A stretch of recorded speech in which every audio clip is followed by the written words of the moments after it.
바로 나경원의 벌금형 선고. 생각하면 할수록 어이가 없습니다. 저는 축구 한일전에서 일본에게 완패당했을 때보다 더 참기 어려웠습니다. 3년 전에 먹은 초밥이 살아서 올라오는 느낌이었습니다. 우리가 참지 못하고 분노할 때 우리를 대신해 분노를 표출해 주는 곳이 있습니다. 바로 매불쇼인데요. 매불쇼는 오늘도 참지를 못했습니다. 특히나 얼음공주 박은정 의원이 출연해서 우리의 막힌 속을 뻥 뚫어주었습니다. 나베와 사법부로 인해서 속이 더부룩하신 분들, 박은정 의원의 발언 들으면서 속풀이 하시기 바랍니다. 이 사건이 윤석열 총장 시절에 기소한 사건이거든요. 2020년 1월 20일 정도예요. 이때 윤석열이 그 한창 정치적으로 막 조국 전 장관 막 수사하고 직후예요. 그때 이 당시에 추미애 장관님 오시기 직전인가 그래요. 그러니까 이때 한창 그 윤석열이 국민의힘에 좀 유리하게 뭘 좀 해볼까 뭐 이런 때예요. 그래서 이걸 쌍방으로 기소한 거예요. 정치적으로.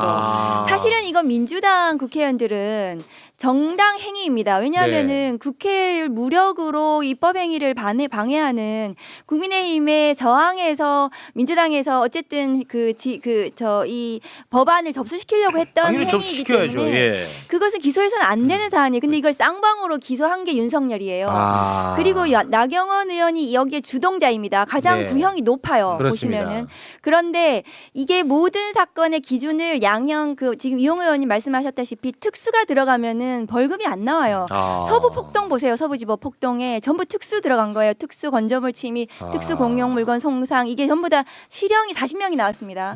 그거는 법원에 대한 폭동이고 이것은 국회에 대한 폭동이에요. 왜냐하면 입법을 무력화시킨 그 폭동이었잖아요. 그 단체 다중회를 위력을 이용해서.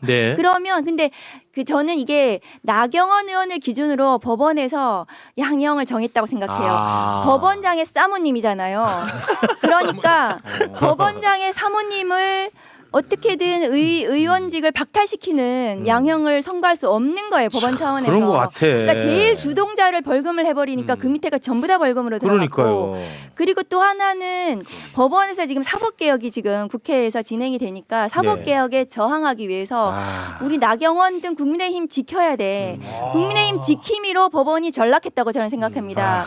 그러니까 민주당과 싸워줘. 당신들이 국회의원직 유지하고.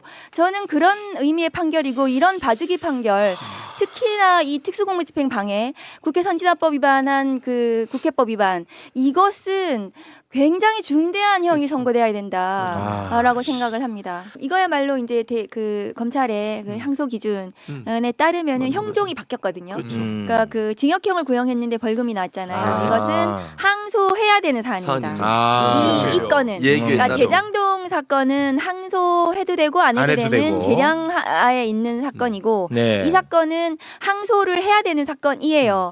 그런데 마치 이것도 항소 포기하는 게 맞지 않나? 뭐 대장동 포기했는데 이렇게 언론 플레이를 하고 그 지금 나경원 의원도 그런 취지로 지금 보고 있는 거예요. 이 사건을. 나경원은 항소 포기해주길 바라겠지. 그러니까 지금 이 사건과 그 사건을 같이 보시면 안 돼요. 사실은. 그러니까 다른 사안입니다. 구형보다 2분의 1 이상 나왔으면 뭐 그럴 수 있다고 좀 그게 형 종이 바뀌었다. 그러니까 이런 표현은 당연히 해야 돼. 빌려 쓰겠습니다. 형 종이 바뀌었다. 그러니까 좀 빌려 쓰겠습니다. 그러니까 안 하면 검찰이 국민의힘을 봐주려고 하는 거지. 그렇게 봐야 돼요. 그렇습니다. 그런데 검사장이 몇 명이나 사표 내는지 봐야지. 그렇지. 근데 이걸 갖고 오히려 민주당을 조롱하더라니까 언론은. 아니 다른 문제인데 이거는. 민주당 이거는 그러면 항소 포기해야 되겠지? 맞지? 빨리 너네 항소 포기하라고 얘기해. 지금 이러고 조롱하고 있어 이거를. 그러니까 이런 식으로 교묘하게 말장난으로 진실을 자꾸 호도합니다. 그러니까요. 맞아요. 그럼 대법 확정까지 12년 남았나요? 특수공무집행 방해는 위헌범이거든요. 그런데 양형 이후에 이 패트 입법이 결과적으로 실현됐기 때문에 이것은 뭐 공무집행 방해가 안 된 것처럼 그러니까 그 양형의 참작 사유로 적어놨더라고요. 그러니까 패트 입법이 실현되건 뭐 입법이 되건 안 되건 하고 상관없는 거예요. 이것은 그 자체로 공무집행 방해 위험이 매우 컸고 게다가 국회의원을 감금하지 않았습니까? 그렇습니다. 매우 중대하죠. 중대합니다, 피해가. 진짜. 이보다 중대한 게 뭐가 있어? 그렇죠. 민주시민 여러분, 저놈들을 전부 높은 담학교에 입학시키는 그날까지 건강하자고요. 젠장.